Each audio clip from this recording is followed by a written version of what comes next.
Back on the Rob Dibble Show with Ben Darnell on your afternoon drive. Joining us on the Rob Dibble Show hotline live from Seattle. My roommate, Norm Charlton, one of the Nasty Boys, on that Mariner team that won 116 games. So, of course, they want to bring you back and have you be a part of the All Star Game festivities. How is it up there compared to when we were in Cincinnati a few years? How's Seattle doing the All Star Game?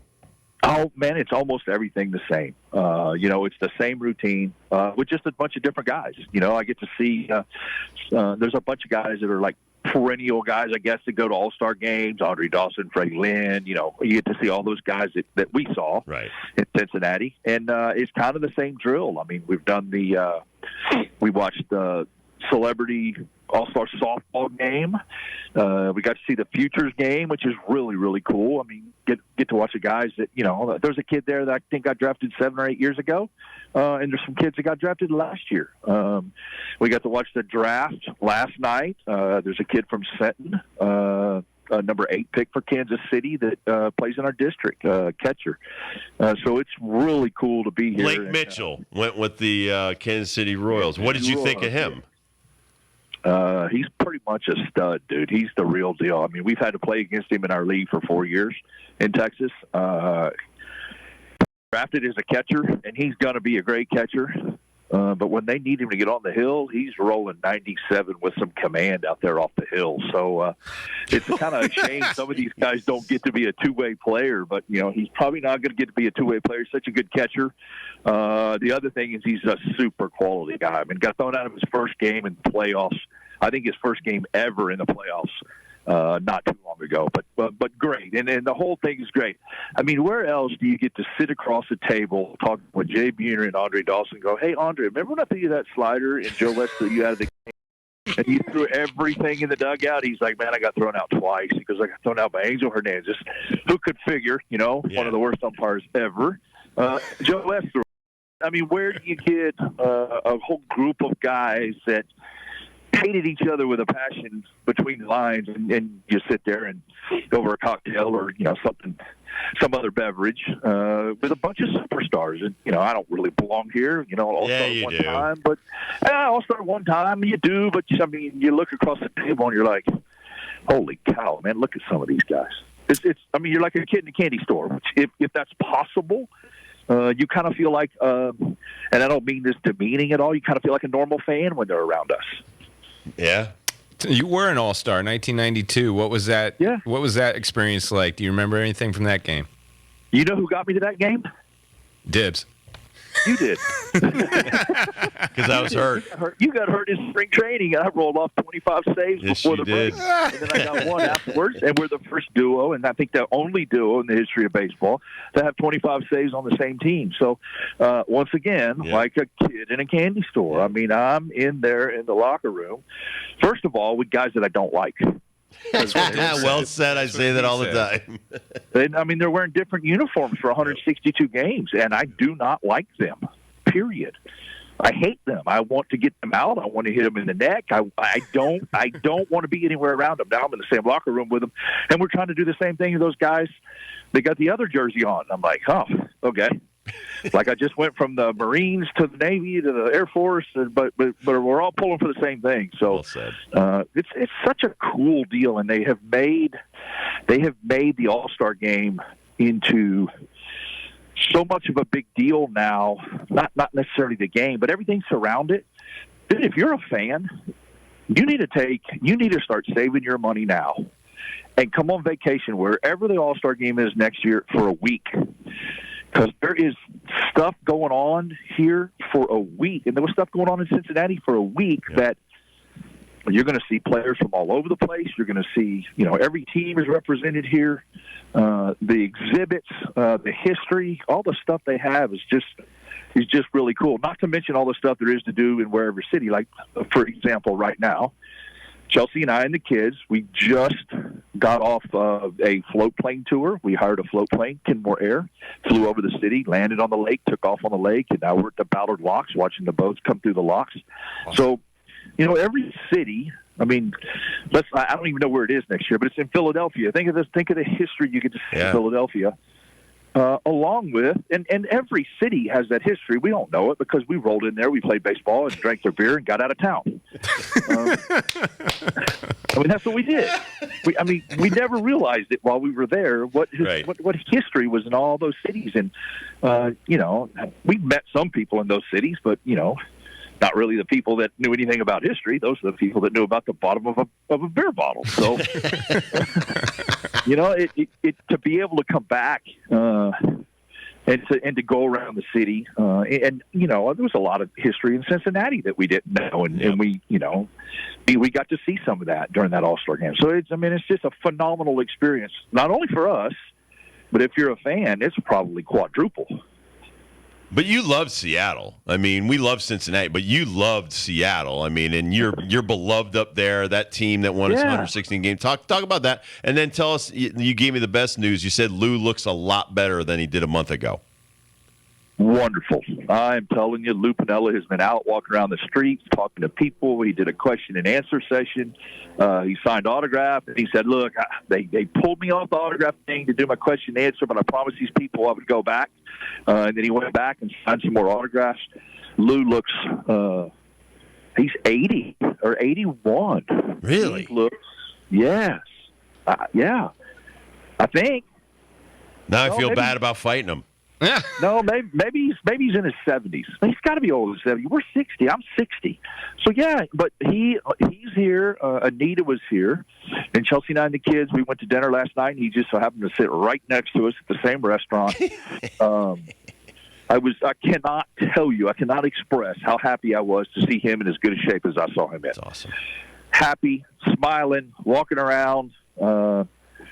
He's not 23, but right. We're not either. No, exactly. I cannot tell you how happy and excited it made me to see Lou Piniella in as good a shape as he is in right now. What's it been like for you in the first couple of months of this season with the Cincinnati Reds doing so good? We've seen people wearing Cincinnati Reds hats and jerseys here in Hartford, Connecticut. It's crazy what's going on. How are you feeling about the first half so far for your Reds? Well, it's always nice to see a team that you played on do well because, you get traded or you get moved or here or there, but you still played for them and you still have some loyalty for them. You still have some great memories of those cities. So it's phenomenal to see a team, especially a team that was not predicted to do well. I mean, if you'd have told me 3 weeks ago that they're going to post the standings and Cincinnati is going to be on the top, I'd have said at the beginning of the season, I said, you've lost your mind. So nobody expected them to be there, although there were some guys that said, man, we've got some talent coming. We're a couple of years away. But we hear that with every team every year. Doesn't look like they were lying. Can they hold on and do it till the end? And they're young. They should be able to. They're playing well. Hopefully if they need a couple more chips to help them out, then they'll go and do what they need to do to get to the playoffs. But, yeah, I mean, 2 years ago, you wouldn't see anybody in Connecticut wearing a Cincinnati Reds hat. No. Yeah, we sure as hell didn't see them in, Dallas, Texas, or Corpus Christi, Texas. I see them people all over the place wearing Cincinnati hats. Good for the city, good for baseball. It's good for baseball fans. What do you think? I mean, what Acuna Jr.'s doing down in Atlanta with the home runs, but he's got 40 stolen bases at the break, and guys are actually stealing bases again. What do you think about not just the pitch clock, but the throw over rule and kind of forcing these guys to play harder baseball? Well, it's forcing them to take advantage of things that they haven't taken advantage of before. Do I like the style of baseball that was played last year, the year before? No, I don't. But you got to understand, when my agent says, look, it's okay to strike out 150 times. It's okay to hit 240 as long as you hit 30 bombs. We're all going to make a bunch of money. Tony Gwynn would make a bunch of money right now. He wouldn't. He's one of the best players we ever played with against. But he wouldn't be in the upper echelon of the payroll right now because they just don't pay for that. So the owners were paying for exactly what they got. The pitch clock, man, I don't really like the pitch clock, but I do like quicker games. So, it allows you to sit down and say, I'm not stuck here. This is not going to be like a colonoscopy where I got to watch an 8-hour game. It's not. It's going to be a 3.5 hour game, and there's going to be stolen bases. I like all of that. I like the action. I don't like the fact that Look, it wouldn't have bothered you and I if we could only throw over twice because we only threw over twice in a month. but for the guys that held people on, if I was Ricky Henderson, I'd be putting a suit on again because Ricky could steal 200 right now. Yep. So it's kind of crazy, but I think it's good for the game. It's action. There's stuff going on. There's catchers throwing people out. There's catchers throwing balls in the left field. There's kids stealing home. And I think that's great for the game. I really do. One thing that's happening this year, there's a kid that's striking people out and hitting home runs. Shohei Ohtani's been amazing once again. He's going to get paid big-time money. You've had a lot of experience with Japanese players coming over here. 2001, I'm pretty sure you crossed paths with Ichiro, Kazuhiro Sasaki. You've had some time with him. Like, give me some trait that Japanese players have that you know about. It would be great to have a Norm Charlton embrace you and welcome you to America, teach you the ropes. Oh, God. What are some things, characteristics that those players have when they come over here and play in the majors for the first time, and what can you see in Shohei Ohtani that makes him a little bit different? Well, everything makes him different. First of all, there's probably some kids from here that could do not necessarily what he's doing, but there's some two-way players. Like the Blake Mitchell kid that throws 97, coming out of a first-round pick. A great catcher, a really good hitter, and 97 off the mound.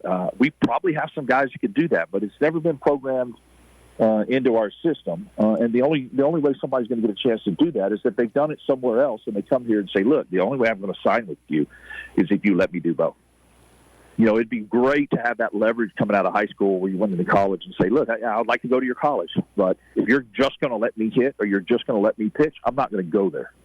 Or if you're just going to make me play football and you're not going to let me play baseball, I'm not going to go there. So it'd be great to have that leverage. And I don't think kids have that leverage today, especially when they get to the minor leagues. But him coming over from Japan, he's already got that leverage. He's already established that he can do it. I don't know. As hard as it is for me to say, was Babe Ruth ever that good? Kind of early to say that, but was Babe Ruth ever as good as what Ohtani's doing? Man, I don't think so. What was Ichiro like? You loved Ichiro. I loved Ichiro. And Dibbs, you would have loved Ichiro for one reason. He played every day, and he played with everything he had every day. Did he come from a different style of baseball than we play here? Yes, he did. Would he have a guy on second sometimes and bunt the ball when he's the best hitter on our team with two outs when we need him to drive in that run? Was not really the way we would do things, but he had to learn to play our style of baseball, and he learned to play our style of baseball. And one of the better players I've ever played with. Could hit for power when you needed him to hit for power. You should have seen him hitting batting practice. It's pretty amazing when you want to hit the ball out of the ballpark. But that wasn't his game. He was a singles hitter. But the biggest thing about him is he played every day. He got to the ballpark early. He was one of the last guys to leave. Really funny. Spoke more English than you would ever think he would. And he was a really good teammate, man. What's the Seattle baseball fan like?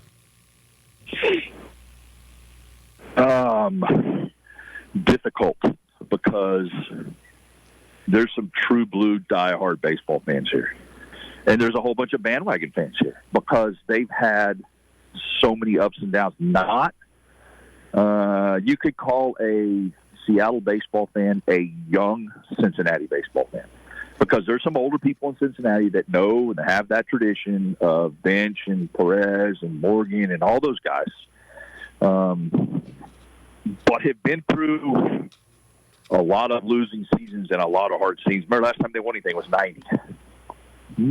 That's a long. So Seattle has gone through that. They've never been to a World Series. They've got some playoff banners hanging up there. They've had some pretty good times. I think they're not unlike most towns. When you're not winning, the stadium's empty. When you're winning, the stadium's full. Man, if I had a restaurant or a bar or anything downtown, I would be going, could y'all please, we'll give you money to sign these players. You got to win. Because when you win, it's vibrant with people. The city is excited. And along with the vibrant people and the people come down and spending money, everything gets better down there. Everything gets better. So, the typical Seattle fan is tough, man. They've been through some lean years. They've never been to a World Series. But there's also some fans that you could say were the best fans in baseball in '95, with the refuse to lose, and our stadium in '95 and played us, or came in 2001 and played us. They did not want to come here. Not only were we good, the fans were just unbelievably loud. The Seahawks take advantage of that too, being super loud fans. Give your lovely wife a kiss from Jana and I, and thank you so much, my friend. I'll see you in a little bit. Absolutely. Yes, sir. All right. Enjoy Seattle. No, thanks for coming on. Love you, man. Take care. Thank you, sir. Love you. Bye. That's Norm Charlton. The sheriff. The sheriff doesn't get any more real than my boy there. We'll take a quick break. We'll come back, do the first Dibbs question of the day, and we've got breaking news about Wembayama. Oh, what? Yeah, we'll talk about that coming up in just a little bit. Now, you're